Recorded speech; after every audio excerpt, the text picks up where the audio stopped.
Hello student, हाय, कसे आहात? तर आज आपण ऑर्गॅनिक केमिस्ट्री मधला एक टॉपिक बघणार आहे. म्हणजे आपण खरं तर आज बघितलं तर आपण केमिस्ट्रीमध्ये आपण जसं की बघतो की फिजिकल केमिस्ट्री आहे, तुम्हाला इनऑर्गॅनिक केमिस्ट्री आणि ऑर्गॅनिक केमिस्ट्री आहे. तर खूप साऱ्या मुलांच्या मनामध्ये भीती असते की ऑर्गॅनिक केमिस्ट्री म्हटलं की बाबा त्यामध्ये खूप सारे केमिकल रिॲक्शन असणार, मग त्या रिॲक्शनचे मेकॅनिझम कसे काय लक्षात ठेवायचे आम्ही, खूप सारे फंक्शनल ग्रुप असणार. जसं क्लास 10मध्ये तुम्ही शिकता कार्बन कंपाऊंड नावाचा एक लेसन असतो, त्यामध्ये तुम्हाला काही फंक्शनल ग्रुपचा एक चार्ट दिला असतो. ठीक आहे, त्यावेळेस जर बघितलं तर तुम्हाला एक छोटासा चार्ट आहे, त्याच्यामध्ये तुम्हाला इस्टर ग्रुप दिसतो, इथर ग्रुप दिसतो, अल्डिहाइड ग्रुप दिसतो, कीटोन ग्रुप दिसतो. बट जेव्हा तुम्ही क्लास 11-12मध्ये जेव्हा येतात तेव्हा त्या लेसन्समध्ये तुम्ही जर बघितलं तर त्या प्रत्येक फंक्शनल ग्रुपवर तुम्हाला एक सेपरेट लेसन दिसतो. मग तुमच्या मनामध्ये ऑर्गॅनिक केमिस्ट्रीबद्दल भीती निर्माण होते. आता नीट किंवा जेईच्या पॉईंट ऑफ व्ह्यू जर आपण विचार करायला गेला तर ऑर्गॅनिक केमिस्ट्री हा एक पार्ट सुद्धा खूप इम्पॉर्टंट आहे. मग आता ऑर्गॅनिक केमिस्ट्रीची स्टडी करताना आपल्याला म्हणजे नेमका प्रॉब्लेम काय येतो मुलांना, जसं तुम्ही क्लास 11मध्ये जर बघितले तर तुम्हाला ऑर्गॅनिक केमिस्ट्रीचे दोनच लेसन आहे. एक आहे जीओसी, ज्याला आपण जनरल ऑर्गॅनिक केमिस्ट्री म्हणतो, त्यामधलाच बेसिक पार्ट आपल्याला आज बघायचा आहे. आणि दुसरा जो पार्ट असतो तो आहे हायड्रोकार्बन्स, म्हणजे दुसरा लेसन जर बघितला आपण तर हायड्रोकार्बन्स. हे दोन लेसन खूप बेसिक आहे आणि त्यामधला पण जीओसी जर आपण बघितला तर खूप इम्पॉर्टंट लेसन आहे. म्हणजे याच्यावरच दरवर्षी 3 ते 4 क्वेश्चन नीटमध्ये विचारले जातात आणि जेईमध्ये पण 1 ते 2 क्वेश्चन्स याच्यावर विचारले जातात. पण सगळ्यात महत्त्वाचं जर तुम्ही बघितलं म्हणजे आपल्याला क्लास 12मध्ये जर तुम्ही बघितलं तर ऑर्गॅनिक केमिस्ट्रीचे तुम्हाला जास्त लेसन आहे. जसं बघितलं तर हॅलो अल्केन्स, हॅलो अरिन्स आहे, अल्डिहाइड कीटोन्स आहे, ठीक आहे, अल्कोहोल, फिनॉल, इथर आहे, अमाइन्स आहे, बायोमॉलिक्युल्स आहे, पॉलिमर्स आहे, त्यानंतर केमिस्ट्री इन एव्हरीडे लाईफ. तर अशासारखे लेसन्स जे आहे म्हणजे याच्यामध्ये खूप सारे केमिकल रिॲक्शन्स आहेत, तर त्या समजण्यासाठी आधी तुम्हाला ऑर्गॅनिक केमिस्ट्रीचं बेसिक समजलं पाहिजे. आता ऑर्गॅनिक केमिस्ट्रीचं आजच्या लेक्चरमध्ये आपल्याला काय, कशी सुरुवात झाली ऑर्गॅनिक केमिस्ट्रीची, त्याची हिस्ट्री काय होती, ठीक आहे, म्हणजे सुरुवातीला कुठल्या प्रकारच्या कंपाऊंड्सला ऑर्गॅनिक कंपाऊंड्स म्हटलं जात होतं, तर या सर्व गोष्टी आजच्या लेक्चरमध्ये तुमच्या क्लिअर होऊन जाणार. म्हणजे एक बेसिक पासून आपण सुरुवात करणार आहे ऑर्गॅनिक केमिस्ट्रीची. आणि अशाच प्रकारे तुम्ही जर आपल्या चॅनलवर बघत गेले तर तुम्हाला याच्यानंतरच्या नेक्स्ट पार्टमध्ये बेसिक पासून म्हणजे झिरो पासून तर कसं हिरो बनायचं ऑर्गॅनिक केमिस्ट्रीमध्ये तेच आपण शिकण्याचा प्रयत्न करू. आणि आजचं जे एक शॉर्ट टॉपिक आहे आपण ते एका स्टोरीच्या फॉर्ममध्ये समजून घेऊ, म्हणजे काय झालं होतं नेमकं. आता बघा, टॉपिकचं नाव जसं मी लिहिलंय जनरल ऑर्गॅनिक केमिस्ट्री. आता तुम्ही जर बघितलं तर सुरुवातीच्या वेळेस म्हणजे जवळपास 1780 मध्ये, म्हणजे 17व्या शतकात आपण जर बघितलं 1780 मध्ये आपल्याला जनरल ऑर्गॅनिक केमिस्ट्रीची सुरुवात झालेली दिसते. ठीक आहे, समथिंग अराउंड 1780. ठीक आहे, मग आता 1718 मध्ये आपण जर विचार केला तर त्यावेळेस दोन प्रकारचे कंपाऊंड होते, म्हणजे एक ऑर्गॅनिक कंपाऊंड आणि दुसरे इनऑर्गॅनिक कंपाऊंड. म्हणजे कंपाऊंड्सला दोन कॅटेगरीमध्ये, ऑर्गॅनिक आणि दुसरे होते इनऑर्गॅनिक. आता ऑर्गॅनिक कंपाऊंड कशाला म्हटलं जात होतं, जे प्लांट किंवा ॲनिमल ओरिजिन पासून मिळालेले आहेत त्यांना म्हटलं जात होतं ऑर्गॅनिक कंपाऊंड. म्हणजे ऑर्गॅनिक कंपाऊंड जर आपण बघितलं तर प्लांट किंवा ॲनिमल ओरिजिन पासून मिळणाऱ्या कंपाऊंडला काय म्हटलं जातं, ऑर्गॅनिक कंपाऊंड. आणि इनऑर्गॅनिक कंपाऊंड जे आहे जे अर्थ क्रस्ट पासून मिळालेले आहे, अर्थ क्रस्ट, तर या कंपाऊंडला काय म्हटलं जात होतं, इनऑर्गॅनिक कंपाऊंड. मग आता आपण जर बघितलं याचं बेसिक तर आपल्याला काय दिसतं की आता असे कुठले कुठले कंपाऊंड होते जे प्लांट किंवा ॲनिमल ओरिजिनचे होते आणि जे ऑर्गॅनिक कंपाऊंड होते. तर आपण जर बघितलं तर यामध्ये आपल्याला दिसतं ग्लुकोज, ज्याचा फॉर्म्युला आहे C6H12O6. ठीक आहे, त्यानंतर आपल्याला काय दिसतं, प्रोटीन दिसतं, त्यानंतर आपल्याला दिसतं ऑइल, त्यानंतर जर आपण जर याच्यामध्ये जर आणखी बघितलं तर आपल्याला शुगर मॉलिक्यूल,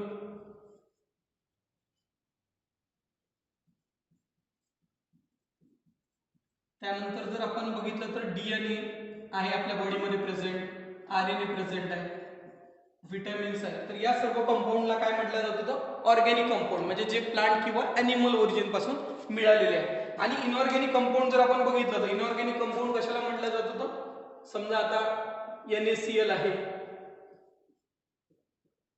MgSO4 आहे, मॅग्नेशियम सल्फेट, ठीक आहे, KCl आहे, त्यानंतर आपण CaCO3 जर बघितलं तर अशासारखे जे कंपाऊंड्स आहे जे अर्थ क्रस्ट पासून मिळालेले आहे अशा कंपाऊंडला काय म्हटलं जात होतं, इनऑर्गॅनिक कंपाऊंड.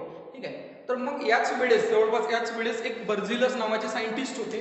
त्या सायंटिस्टनी एक थेरी सांगितली होती. त्या थेरीचं नाव जर आपण बघितलं, आता नेक्स्ट बघू आपण, बघा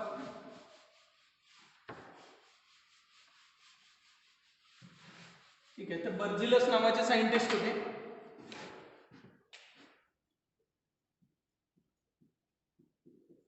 बर्झिलस. ठीक आहे. तर या बर्झिलस नावाच्या सायंटिस्टनी थेरी दिली होती, ज्या थेरीचं नाव होतं व्हायटल फोर्स थेरी. ठीक आहे. त्या थेरीचं नाव काय होतं बेटा, व्हायटल फोर्स थेरी. ठीक आहे. तर या व्हायटल फोर्स थेरीनुसार असं म्हटलं जात होतं किंवा बर्झिलसने असं म्हटलं होतं की व्हायटल फोर्स म्हणजे काय होतं, याचा अर्थ जर आपण बघितला मराठीमध्ये तर एक दैवी शक्ती. म्हणजे जे ऑर्गॅनिक कंपाऊंड्स आहेत त्यांना ते कुठल्या ओरिजिन पासून आलेले आहे, त्यांना गॉडनी बनवलं आहे, म्हणजे देवानी बनवलं आहे किंवा ईश्वराने बनवलं आहे. म्हणजे कुठली तरी बर्झिलसच्या म्हणण्यानुसार, म्हणजे बर्झिलसनी जी थेरी मांडली होती व्हायटल फोर्स थेरी, या थेरीनुसार त्यांनी असं म्हटलं होतं की कुठली तरी एखादी दैवी शक्ती आहे, म्हणजे देव आहे किंवा ईश्वर आहे, त्यांनी काय केले, ऑर्गॅनिक कंपाऊंड बनवले आहे. का बरं? कारण की आपण आत्ताच बघितलं थोड्या वेळाच्या आधी की ऑर्गॅनिक कंपाऊंड जे आहे ते प्लांट किंवा ॲनिमल ओरिजिन पासून बनलेले आहे. मग आता प्लांट आणि ॲनिमलला कुठल्या तरी एखाद्या दैवी शक्तीने बनवला, म्हणजे त्यांचा ओरिजिन आपल्याला माहित नाही. तर या थेरीनुसार असं म्हटलं जात होतं की एक दैवी शक्ती आहे आणि त्या दैवी शक्तीने काय बनवले आहे, ऑर्गॅनिक कंपाऊंड. म्हणजे सर्व ऑर्गॅनिक कंपाऊंड जे ते नॅचरल आहे, आपण बनवू शकत नाही. पण काय झालं, याच्यानंतर आपण जर बघितलं तर 1828 मध्ये समथिंग अराउंड 1828, ठीक आहे, तर ओहलर नावाचे एक सायंटिस्ट होते. ओहलर नावाचे एक सायंटिस्ट होते. तर ते त्यांच्या लॅबोरेटरीमध्ये वर्क करत होते. तर लॅबोरेटरीमध्ये वर्क करताना त्यांना काय आढळलं, एक अमोनियम सायनेट नावाचा कंपाऊंड होता. ठीक आहे. अमोनियम सायनेट जर बघितलं आपण तर त्याचा फॉर्म्युला आहे NH4CnO. ठीक आहे. तर NH4CnO पासून त्यांनी NH2CONH2, ठीक आहे, हा एक कंपाऊंड बनवला ज्याचं नाव होतं युरिया. आता युरिया जर पाहिला आपण तर हा फर्स्ट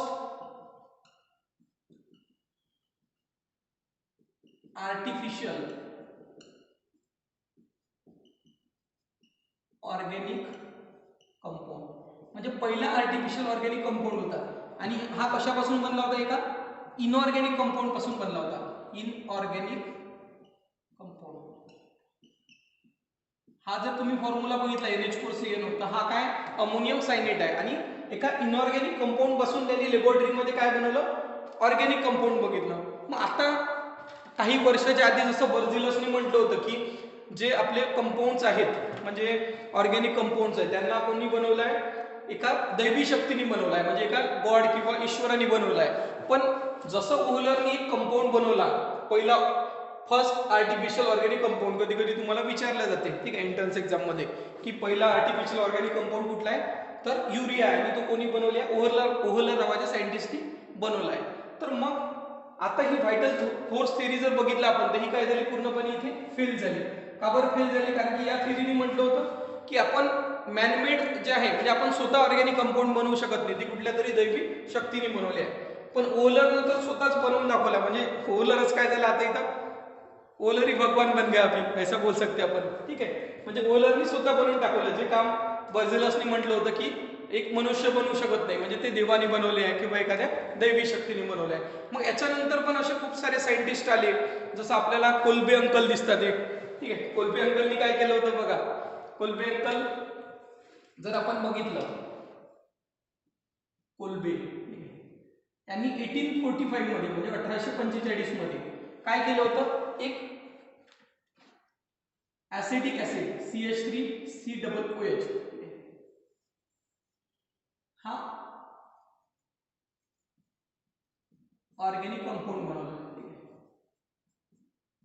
म्हणजे हा पण काय झाला, मॅनमेड झाला ऑर्गॅनिक कंपाऊंड. पण आधी काय म्हटलं होतं की ऑर्गॅनिक कंपाऊंड आपण बनवू शकत नाही. तर हा जो CH3COOH आहे यालाच काय म्हणतो आपण, ऍसिडिक ऍसिड. Acidic acid. आणि हे ऍसिडिक ऍसिड कुठे प्रेझेंट असतं, तर व्हिनेगार मध्ये. व्हिनेगार जे चायनीज फूड मध्ये आपण चायनीज फूड जे खातो, ठीक आहे, तर त्यामध्ये व्हिनेगार ऍड केलं जाते. आता ऍक्च्युली व्हिनेगार जे आहे, म्हणजे ऍसिडिक ऍसिड मध्ये काही वॉटर जर ऍड केलं काही प्रमाणात, तर त्यापासून व्हिनेगार बनवलं जातं. आणि व्हिनेगारचं काम काय तर म्हणजे टेस्ट गिविंग इन्ग्रेडियंट आहे हा, म्हणजे आपल्या फूडला टेस्ट देण्याचं किंवा फ्लेवर देण्याचं काम करतो व्हिनेगार. म्हणजे घरी पण आपण वापरू शकतो किंवा काही ठिकाणी फूड इंडस्ट्रीमध्ये आर्टिफिशियल फूड बनवताना पण व्हिनेगारचा वापर केला जात होता. तर मग आता इथपर्यंत आपण जसं बघितलं तर याच्यानुसार आपण जर बघितलं तर ऑर्गॅनिक म्हणजे ऑर्गॅनिक कंपाऊंड आपण लॅबोरेटरीमध्ये सुद्धा बनवू शकतो, म्हणजे मॅनमेड सुद्धा आहे, हे तर प्रूफ झालेलंच होतं. पण त्याच्यानंतर पण आपण जर बघितलं तर आपल्याला काय आढळतं की खूप सारा रिसर्च झाल्यानंतर मग एक गोष्ट लक्षात आली की म्हणजे ऑर्गॅनिक कंपाऊंड नेमकं कशाला म्हणायचं. तर एक सर्वजण एका सिमिलॅरिटीवर जाऊन थांबले आणि ती कुठली सिमिलॅरिटी होती म्हणजे प्रत्येक ऑर्गॅनिक कंपाऊंडमध्ये जास्तीत जास्त करून एक सिमिलॅरिटी दिसत होती आणि ती सिमिलॅरिटी जाऊन थांबली कार्बनवर. मग काही लोक असं म्हणायला काही लोक असं म्हणायला लागले की म्हणजे कार्बन कंपाऊंड यांनाच आपण काय म्हणू शकतो ऑर्गॅनिक कंपाऊंड म्हणू शकतो. बट प्रॉब्लेम काय आला की प्रत्येक कार्बन असणारा कंपाऊंड हा ऑर्गॅनिकच राहू शकतो, म्हणजे असं लोकांना वाटायला लागलं. कारण की लोकांना म्हणजे ॲक्च्युली सायंटिस्टला ठीक आहे, म्हणजे सायंटिस्ट जेव्हा रिसर्च करत होते तेव्हा त्यांना असं आढळलं की मॅक्झिमम ऑर्गॅनिक कंपाऊंडमध्ये त्यांना कार्बन कंपाऊंड दिसायला लागले. मग आता पण काही प्रॉब्लेम असे आले जसं कार्बन डायऑक्साईड आहे, CO2 आहे किंवा CaCO3 आहे, ठीक आहे. आता याच्यामध्ये पण आपल्याला कार्बन तर दिसतच आहे, पण हे काय इनऑर्गॅनिक कंपाऊंड आहे कारण की हे तर आपल्याला अर्थ क्रस्ट पासून मिळतात. मग ती जी डेफिनेशन सांगितली होती की फक्त कार्बन कंपाऊंड असणाऱ्या कंपाऊंडला आपण ऑर्गॅनिक कंपाऊंड म्हणू शकतो, ती काय झाली पूर्णपणे फेल झाली. मग आता आणखी सायंटिस्टच्या मनात प्रश्न आला की कशाला ऑर्गॅनिक कंपाऊंड म्हणायचं. तर मग सगळ्यात लेटेस्टमध्ये एक डेफिनेशन आली म्हणजे कंपाऊंड कंटेनिंग कार्बन. म्हणजे कार्बन तर प्रेझेंट आहेच ऑर्गॅनिक कंपाऊंडमध्ये, पण कार्बन सोबत खूप जास्त प्रमाणात आपल्याला कुठला कंपाऊंड दिसतो हायड्रोजन, ठीक आहे. म्हणून मग हायड्रोकार्बन्स अँड देअर डेरिव्हेटिव्ह म्हणजे हायड्रोकार्बन आणि त्यांची डेरिव्हेटिव्ह यांना आपण काय म्हणायचं ऑर्गॅनिक कंपाऊंड म्हणायचं. म्हणजे सगळ्यात लेटेस्ट डेफिनेशन जर आपण बघितली तर आपल्याला काय आढळतं हायड्रोकार्बन अँड देअर डेरिव्हेटिव्ह.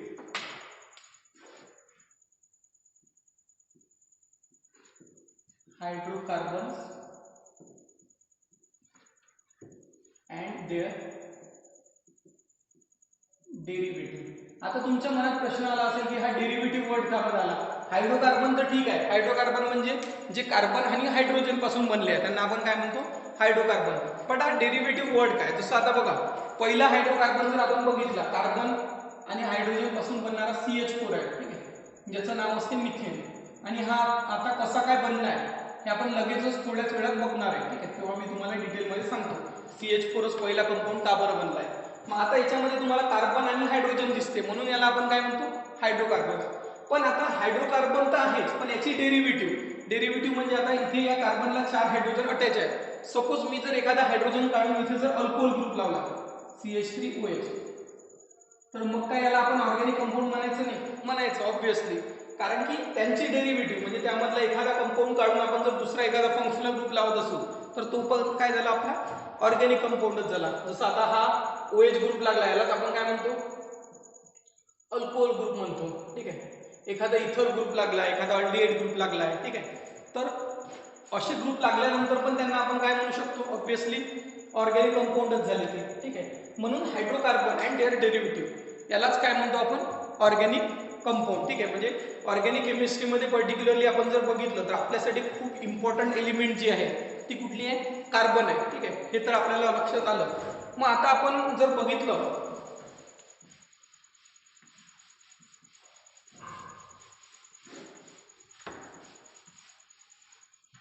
ठीक आहे. मग आता आपण जर बघितलं तर आपल्याला काय आढळतं की आपल्या पिरियोडिक टेबलमध्ये जर आपण बघितलं तर टोटल किती एलिमेंट आहे 118 एलिमेंट आहे, ठीक आहे. मग आता या 118 एलिमेंट पैकी आपण 117 एलिमेंट, ठीक आहे, 117 एलिमेंट्सला जर एका साईडनी ठेवलं आणि एकट्या कार्बनला एका साईडला जर ठेवलं तर आपल्याला काय आढळतं की हा जो कार्बन आहे आपला याच्याकडे मिलियन्स ऑफ कंपाऊंड आहे, ठीक आहे. मिलियन्स ऑफ कंपाऊंड म्हणजे खूप सारे कंपाऊंड्स आहे याचे. जेवढे या 117 एलिमेंट बनवू शकत नाही तेवढे कंपाऊंड जर आपण बघितले त्याच्यापेक्षा पण जास्त कंपाऊंड आपल्याला कार्बनमध्ये दिसतात. कारण की कार्बन जर बघितलं आपण तर व्हर्सटाईल नेचर आहे याचा. आणि काय रिझन आहे कारण की म्हणजे तुम्हीच इव्हन विचार करा की 117 एलिमेंट एका साईडने ठेवले आणि एकटा कार्बन एका साईडने ठेवला तर कार्बन एवढे कंपाऊंड बनू शकतो जेवढा या सर्व एलिमेंट मिळून पण बनू शकत नाही. म्हणूनच कार्बनला काय म्हटलं जाते, ऑर्गॅनिक केमिस्ट्रीचा बाहुबली म्हटलं जाते. ठीक आहे, आपल्या ऑर्गॅनिक केमिस्ट्री मधला जो बाहुबली आहे तो काय कार्बन आहे, कारण की कार्बनकडे खूप सारे कंपाऊंड आहे. आणि का बरं कंपाऊंड आहे, म्हणजे एवढं व्हर्सटाईल नेचर काय कार्बनचं, त्याचं काय रिझन आहे ते पण आपण सगळ्यात पहिलं रिझन जर पाहिलं आपण, ठीक आहे, कार्बनमध्ये एवढे कंपाऊंड असण्याचं पहिलं आहे कॅटेनेशन. ठीक आहे, कॅटेनेशन पॉवर. आता तुमच्या माइंडमध्ये क्वेश्चन आला असेल की what is mean by catenation power. Catenation power म्हणजे काय, तर प्रॉपर्टी ऑफ सेल्फ मेकिंग. ठीक आहे, सेल्फ मेकिंग किंवा त्याला आपण सेल्फ लिंकिंग सुद्धा म्हणू शकतो. म्हणजे स्वतःसोबतच लिंक होण्याची प्रॉपर्टी आहे कार्बनमध्ये. जसे ट्रेनचे डबे जे आहेत ते एकमेकाला जुळले असतात, त्यापासून एक मोठी ट्रेन तयार होते, तसेच कार्बनचे जे कंपाऊंड आहेत ते एकमेकाला जॉईन होत होत काय होतात, खूप सारी एक लॉंग चेन बनवतात. त्याच्यामुळे आपल्याला एकाच कार्बनचे वेगवेगळे कंपाऊंड जे आहेत इतक्या मोठ्या व्हेरायटीमध्ये आढळतात. जसं आपण उदाहरण जर बघितलं याचे एक्झाम्पल, तर बघा C6H12O6 म्हणजे ग्लुकोजचं जर उदाहरण घेतलं आपण तर याच्यामध्ये किती कार्बन दिसतात तुम्हाला. ठीक आहे, म्हणजे 6 कार्बन आहे. तेच जर तुम्ही शुगरचं उदाहरण घेतलं C12H22O11 त्याच्यामध्ये 12 कार्बन आहे. ठीक आहे, याच्यापेक्षा पण खूप मोठे मोठे स्ट्रक्चर्स आहेत. म्हणजे एवढ्या मोठ्या प्रमाणात तो सेल्फ लिंक होऊ शकतो, स्वतःसोबत जुळून स्वतःचे मिलियन्स ऑफ कंपाऊंड बनवू शकतो. जे बाकी एलिमेंटमध्ये जे बाकी उरलेले 117 एलिमेंट आहेत त्यांच्यामध्ये तुम्हाला ही प्रॉपर्टी दिसत नाही. ठीक आहे, हे झालं पहिलं सर्वात महत्त्वाचं रिझन. आता दुसऱ्या रिझनचा जर आपण विचार केला तर दुसऱ्या रिझन मध्ये आपल्याला काय आढळतं, याच्यामध्ये की दुसरी प्रॉपर्टी जर आपण याची बघितली तर याच्यामध्ये दिसते टेट्रा व्हॅलन्सी. Tetra valency. ठीक आहे, हा आता हा एक इम्पॉर्टंट पार्ट आहे बघा. टेट्रा व्हॅलन्सी जर म्हटलं आपण, आता व्हॅलन्सी काय असतं, टेट्राचा अर्थ होतो 4, म्हणजे कार्बनची व्हॅलन्सी किती आहे, 4 आहे. तर 4 व्हॅलन्सी असल्यामुळे 4 वेगवेगळ्या प्रकारचे कंपाऊंड त्याच्यासोबत अटॅच होऊ शकतात. आता अगेन तुमच्या माइंडमध्ये क्वेश्चन आला असेल की what is mean bye tetra valency. म्हणजे टेट्रा म्हणजे ठीक आहे 4 आहे व्हॅलन्सी, तर व्हॅलन्सी काय. आता आपण कार्बनचा जर सिम्बॉल बघितला C, ठीक आहे, याचा ॲटॉमिक नंबर 6 असतो आणि मास नंबर किती असतो 12. ठीक आहे, मग आता आपण जर कार्बनचं जर स्ट्रक्चर ड्रॉ करण्याचा प्रयत्न केला तर सगळ्यात सेंटरला असते न्यूक्लियस. ठीक आहे, त्यानंतर न्यूक्लियस नंतर कुठला असतो के शेल. के शेलची कॅपॅसिटी किती असते 2 इलेक्ट्रॉन, म्हणजे के शेलमध्ये किती इलेक्ट्रॉन बसू शकतात 2. आणि त्याच्यानंतर असतो एल शेल. तर एल शेल मध्ये किती इलेक्ट्रॉन बसू शकतात 8. ठीक आहे, एल शेलची कॅपॅसिटी किती असते 8 इलेक्ट्रॉन. मग आता आपण जर बघितलं तर कार्बनकडे किती इलेक्ट्रॉन आहे, कार्बनचा ॲटॉमिक नंबर 6 आहे. आणि ॲटॉमिक नंबरची डेफिनेशन जर तुम्ही बघितली तर तुम्हाला काय दिसते, नंबर ऑफ प्रोटॉन और electron present in an atom. म्हणजे एखाद्या ॲटम मध्ये किती प्रोटॉन किंवा किती इलेक्ट्रॉन प्रेझेंट आहे त्याला काय म्हणतो आपण, ॲटॉमिक नंबर. म्हणजे आता याचा ॲटॉमिक नंबर 6 आहे, याचा अर्थ याच्याजवळ इलेक्ट्रॉन किती असणार कार्बनकडे 6. मग आता आपण जर बघितलं तर फर्स्ट ऑर्बिटची कॅपॅसिटी किती आहे 2 इलेक्ट्रॉन. ठीक आहे, म्हणजे 2 इलेक्ट्रॉन याच्यामध्ये आपण फिल करू शकतो. ठीक आहे, मग आता किती उरले कार्बनकडे, टोटल 6 पैकी 2 इथे दिल्यानंतर 4 इलेक्ट्रॉन. तर 4 इलेक्ट्रॉन जे आहेत ते आपण कुठल्या शेलमध्ये भरू शकतो, एल शेलमध्ये. पण एल शेलची कॅपॅसिटी किती आहे, म्हणजे 8 इलेक्ट्रॉन पाहिजे त्याला स्टेबल बनण्यासाठी. मग आता आपण जर बघितलं तर कुठलाही ॲटम जो आहे तो स्टेबल बनण्याचा प्रयत्न करतो. का स्टेबल बनण्याचा प्रयत्न करतो, कारण की आपण आपल्या पिरियोडिक टेबलमध्ये जर ग्रुप 18 बघितला, ठीक आहे, ज्यामध्ये नोबेल गॅसेस आहेत त्यांचं कॉन्फिगरेशन काय पूर्ण आहे, म्हणजे त्यांचा आउटर मोस्ट शेल जो आहे तो पूर्ण आहे. त्याच्यामुळे ते स्टेबल आहे, कोणासोबत रिॲक्ट करत नाही. ठीक आहे, ना कोणाकडून इलेक्ट्रॉन घेतात ना कोणाला इलेक्ट्रॉन देतात, कारण की ते त्यांच्या लाईफमध्ये म्हणजे सुखी आहे. ठीक आहे, ज्यांना आपण साधू संत लोक पण म्हटलं होतं. जेव्हा आपण इनऑर्गॅनिक केमिस्ट्री शिकत असतो त्यावेळेस मी तुम्हाला नेहमी उदाहरण देतो की जो ग्रुप 18 असतो आपला तो कशासारखा आहे, साधू संत लोकांसारखा आहे. ठीक आहे, म्हणजे ज्यांना पैशाची गरज नाही किंवा कशाचीच गरज नाही. ठीक आहे, ते आपल्याच ध्यानामध्ये मस्त असतात. ठीक आहे, म्हणजे समाधानी असतात. तसेच आपले ग्रुप 18 मधले कंपाऊंड आहे नोबेल गॅसेस, म्हणजे ज्यांचा आउटर मोस्ट शेल कंप्लीट आहे तर त्यांना इलेक्ट्रॉनची गरज नसते. मग बाकीच्या पण एलिमेंट काय त्यांच्यासारखा स्टेबल बनण्याचा प्रयत्न करतात. ठीक आहे, मग आता जसं कार्बन आपण जर बघितलं तर कार्बनच्या आउटर मोस्ट शेल मध्ये 4 आहे. मग आता कार्बनला याची आउटर मोस्ट शेल जर कंप्लीट करायची असेल तर किती इलेक्ट्रॉन पाहिजे 4. मग आपण जर आता हायड्रोजन बघितलं आपल्या पिरियोडिक टेबल मधली पहिली एलिमेंट. ठीक आहे, हायड्रोजनचा ॲटॉमिक नंबर किती आहे 1. आता हायड्रोजनला जर आपण फिल केलं फर्स्ट शेलमध्ये के शेलमध्ये, ठीक आहे, हा के शेल आहे, तर याच्याकडे के शेलमध्ये किती इलेक्ट्रॉन झाला, एकच इलेक्ट्रॉन झाला, ठीक आहे. हे काय असतं, न्यूक्लियस असतं. आणि न्यूक्लियसमध्ये काय असते, प्रोटॉन आणि न्यूट्रॉन. प्रोटॉन कॅरी करतो पॉझिटिव्ह चार्ज आणि न्यूट्रॉन झिरो चार्ज किंवा नो चार्ज म्हणतो आपण, ठीक आहे. मग आता हायड्रोजन जर आपण बघितलं तर हायड्रोजनच्या आउटरमोस्ट शेलमध्ये एकच इलेक्ट्रॉन आहे, ठीक आहे. मग काय करतात हे कार्बन आणि हायड्रोजन, की आपण एकमेकाचे जे कार्बन म्हणतो हायड्रोजनला की मला एक इलेक्ट्रॉन देऊन दे, किंवा हायड्रोजन त्याला म्हणतो मला तुझ्या जोडचा एक इलेक्ट्रॉन दे, मी ते बोलून जाऊ. तर मग ते दोघं काय करतात, सहमतीनं एकमेकांचे निर्णय घेतात की आपण काय करू, चला आपले इलेक्ट्रॉन शेअर करून घेऊ, म्हणजे तुला पण इलेक्ट्रॉन मिळणार आणि मला पण इलेक्ट्रॉन मिळणार. म्हणजे आपण जर बघितलं तर प्रत्येक कार्बनला किती इलेक्ट्रॉनची आवश्यकता आहे, कार्बनच्या आउटरमोस्ट शेलमध्ये समजा हे 4 इलेक्ट्रॉन आहे, ठीक आहे. म्हणजे बघा आउटरमोस्ट शेलमध्ये किती आहे, 1 2 3 4, पण स्टेबल होण्यासाठी कार्बनला किती पाहिजे, 8 पाहिजे. मग आता हायड्रोजनचा जर विचार केला आपण, ठीक आहे, हायड्रोजनचा विचार केला तर हायड्रोजन जर किती इलेक्ट्रॉन आहे, प्रत्येकी 1 इलेक्ट्रॉन आहे, ठीक आहे. मग आता यांनी जर यांचा इलेक्ट्रॉन शेअर जर केला, ठीक आहे, म्हणजे आता हा इलेक्ट्रॉन समजा यांनी शेअर केला, दुसरा पेन घेऊ आपण, ठीक आहे. हा इलेक्ट्रॉन जर यांनी शेअर केला, ठीक आहे, तर बघा काय आढळते, या कार्बनकडे 8 इलेक्ट्रॉन होऊन जाणार, ठीक आहे, शेअरिंग केल्यामुळे. म्हणजे कार्बनची आउटरमोस्ट शेल काय झाली, कंप्लीट झाली. आणि या हायड्रोजनचा जरी विचार केला आपण तर हायड्रोजनचा पण बघा, हायड्रोजन जवळ पण किती इलेक्ट्रॉन होऊन जाणार, 2. म्हणजे अशा प्रकारे हे दोघंही काय झाले, शेअर झाले, ठीक आहे. म्हणजे यांनी काय केलं, आपल्याकडे असणारे इलेक्ट्रॉन शेअर केला, ठीक आहे. आणि शेअरिंग ऑफ इलेक्ट्रॉनमुळेच कोणता बॉन्ड बनतो, कोव्हॅलेंट बॉन्ड, ठीक आहे. म्हणून आपल्याला याच्यामध्ये ऑर्गॅनिक कंपाऊंडमध्ये मॅक्झिममली कुठल्या प्रकारची बॉन्डिंग दिसते, कोव्हॅलेंट बॉन्ड, ठीक आहे. म्हणजे पूर्ण ऑर्गॅनिक केमिस्ट्री जर तुम्ही बघितला तर ऑर्गॅनिक केमिस्ट्रीमध्ये तुम्हाला कोव्हॅलेंट बॉन्डिंग किती प्रमाण दिसणार, 99.99%, ठीक आहे. 99.99% कुठली आहे, कोव्हॅलेंट बॉन्डिंगच आहे. मग आता तुमच्या मनात प्रश्न आला असेल की 0.01% कुठली आहे, तर 0.01% फक्त काय असते, आयोनिक बॉन्डिंग आहे किंवा आयोनिक बॉन्ड. हा आयोनिक बॉन्ड तुम्हाला कुठे दिसतो, जेव्हा तुम्ही क्लास 12th मध्ये फर्स्ट लेसन शिकणार हॅलोजन डेरिव्हेटिव्ह ऑफ अल्केन, तर त्याच्यामध्ये तुम्हाला एक कॉन्सेप्ट असतो ग्रिग्नार्ड रिएजंटचा RMgX, तर त्याच्यामध्ये आपण मेटल वापरतो, ठीक आहे. तर मेटलमध्ये आपल्याला सहसा आयनिक बॉन्ड दिसतो. तर आयनिक बॉन्ड काय असतो, इलेक्ट्रॉनच्या शेअरिंगमुळे बनतो, ठीक आहे. म्हणजे एखादी एलिमेंट जर त्याचा इलेक्ट्रॉन दुसऱ्याला कम्प्लिटली देत असेल आणि दुसरी एलिमेंट जर इलेक्ट्रॉन कम्प्लिटली घेत असेल तर त्याला काय म्हणतो आपण, आयनिक बॉन्ड, ठीक आहे. तर जेव्हा आपण केमिकल बॉन्डिंग लेसन बघू तेव्हा याच्याबद्दल आपण डिटेलमध्ये बघणारच आहे, ठीक आहे. तर आता याच्यासाठी तुम्हाला एवढं समजलं पाहिजे. तर हे काय झाले आपले, अशा प्रकारे आपला फर्स्ट हायड्रोकार्बन जो आहे, ठीक आहे, यालाच आपण हायड्रोकार्बन म्हणतो कारण की हा कार्बन आणि हायड्रोजन पासून बनला आहे.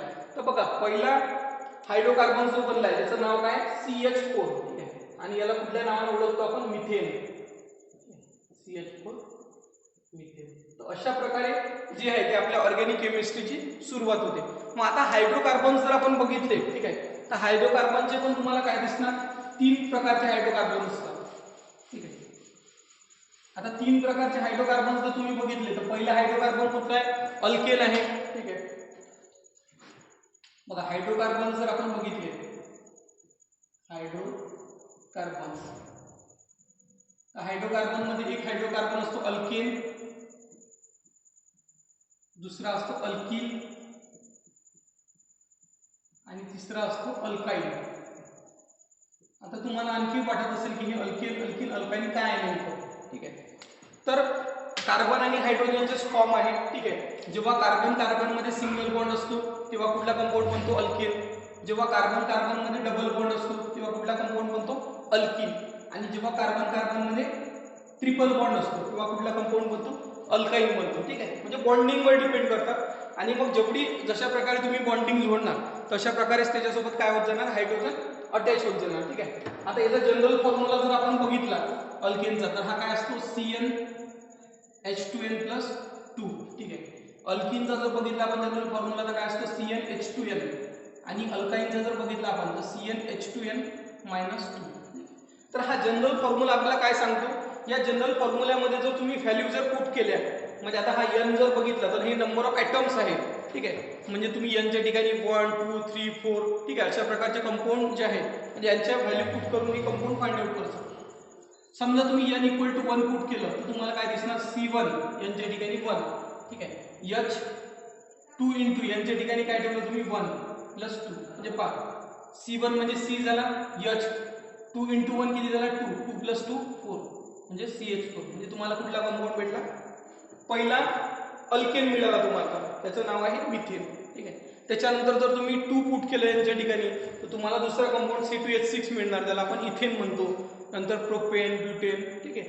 तर अशा प्रकारे आपण जर बघितलं तर जनरल ऑर्गॅनिक केमिस्ट्री जी आहे याचं बेसिक शिकत जातो ठीक आहे. जेव्हा आता याच्यामध्ये आणखी आपण डिटेलमध्ये जाऊ तर हे याचे फॉर्म्युले काय असतात म्हणजे मिथेन इथेन प्रोपेन काय आहे ब्युटेन काय ते कसे लर्न करायचे त्याच्यासाठी काय ट्रिक असतात तर हे ते आपण शुअरली नेक्स्ट लेक्चरमध्ये बघणारच आहे. तर आजच्यासाठी आपण इथेच थांबूया. Okay thank you. I hope you enjoy the lecture. Okay thank you.